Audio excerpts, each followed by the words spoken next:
ఓం నమో భగవతి.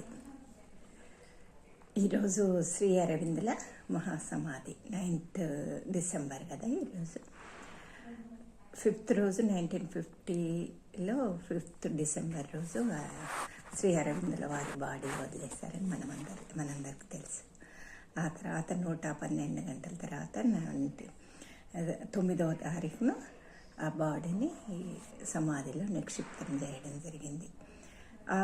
5 రోజులు కూడా వారి దేహము మామూలు నార్మల్ అంటే ఆ వేడిలో పాండిచేరిలో ఉండే ఆ వేడికి కూడా సువర్ణమయంగా ఉందని అందరూ చూసిన డివోటీస్ అందరూ కూడా వారి దేహం మొత్తం తేజవంతంగా ఏమాత్రం ఇది కాకుండా 112 గంటల పాటు అలాగే ఉండే ఆ సువర్ణ తేజం అలాగే మొత్తం ప్రపంచం నుండి వారిని దర్శించుకోవడానికి ఎంతోమంది రావడం జరిగింది.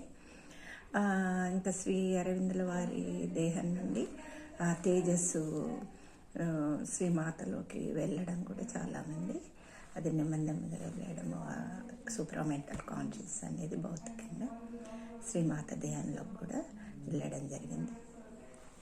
ఆ తర్వాత వారి దేహాన్ని 9వ తారీఖున మహాసమాధిలో పెట్టడం జరిగింది. అయితే శ్రీ అరవిందుల యోగం గురించి మనకు తెలిసిన వాళ్ళకి ఏంటంటే ముఖ్యంగా ఇది సావిత్రిలో పదే వస్తుంది కొటేషన్ అనేది మహావాక్యము. God must be born on earth and be as a man that man being human may grow even as God. అంటే దివ్యమానవ ఆవిర్భావం కొరకు ఈ ధరిత్రపై దైవం సైతం మనిషిగానే జన్మించాలి. జన్మించిన మానవునిగా జీవిస్తూనే మాధవుడే ఎదగాలి. అంటే ఆ భగవంతుడే ఈ మానవ రూపం ధరించి రావడం జరిగింది. అలాగే ఈ మానవుడు మళ్ళీ మాధవుడుగా ఎదగాల్సి ఉంటుంది.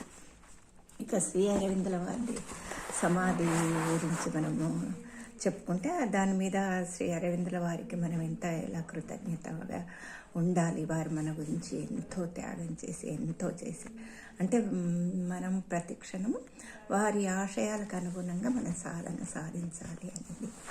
ఇంకా అదంతా మనము రిలాక్స్ దగ్గర వచ్చేసి మనుషులంతా కూడా వారి అసహనాన్ని వారి కోరికల్ని కానీ వారు వెళ్ళలించిన వారిలో ఉన్న ఇంప్యూరిటీస్ అని అవన్నింటినీ అక్కడ వదిలేసి పోతే ఎంటిటీస్ రూపంలో ఈవినింగ్ టైంలో అక్కడంతా కూడా రాత్రివేళ అంతా ప్రశాంతంగా ఉన్నప్పుడు జనమంతా ఆ స్థలంలో విడిచిపోయింది. అన్నంతా అంటే ఆవృతము కోరికలు అసహనము నిండిన ఆర్దింపులు సర్వవిధ అభయోగాలు దుస్సంకల్పాలు రుగ్మతలు హాని కలిగించే శక్తులు అన్నింటినీ తొలగించి పరిశుభ్రం చేసి ఆ స్థలాన్ని మళ్ళీ శాంతిమయంగా సుఖప్రదంగా ఉండేటట్లు చేసే కొన్ని అదృశ్య జీవులు అక్కడ ఉంటాయి అని అమ్మ చెప్పారు. శ్రీ అరవిందుల సాన్నిధ్యాన్ని సంవేదించడానికి వీలుగా ఎంతో ప్రేమతో మొత్తం చుట్టుపక్కలంతా ఆ దృశ్య జీవులు ఎంటిటీస్ అనేవి అక్కడ క్లీన్ చేస్తూ ఉంటాయి. అది ధ్యానం చేయడానికి పవిత్రీకరించబడిన స్థలము, అంతేగాని ఒక కబుర్లు చెప్పుకునే స్థలం కాదు.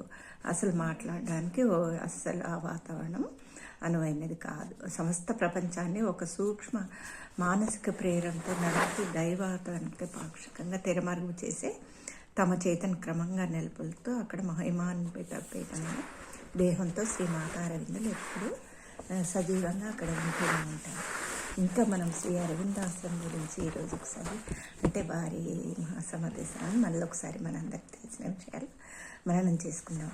అంటే ఈ ఆశ్రమం అనేది శ్రీ అరవింద ఆశ్రమం హిందూ మతానికో సంస్కృతికో లేదో ఏ ఇతర మతానికో జాతికో చెందింది కాదు.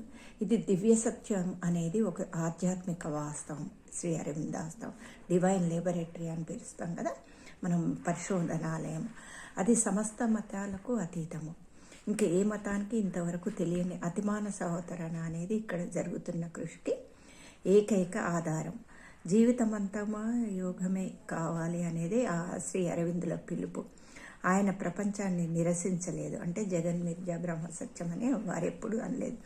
ఇది ఏంటంటే ఈ అవ్యక్త స్వరూపుడైన భగవంతునికి వ్యక్త స్వరూపం అని చెప్తూ ఈ ప్రపంచంలో భగవంతుడు ప్రస్తుతం ఇంకా తెరమరుగ్గానే ఉన్నాడు. పదార్థం ద్వారా పరమాత్మ ప్రకటితం కావాలి. ఆ దిశగానే ఈ పరిణామ క్రమం అనేసి సాగిపోతుంది.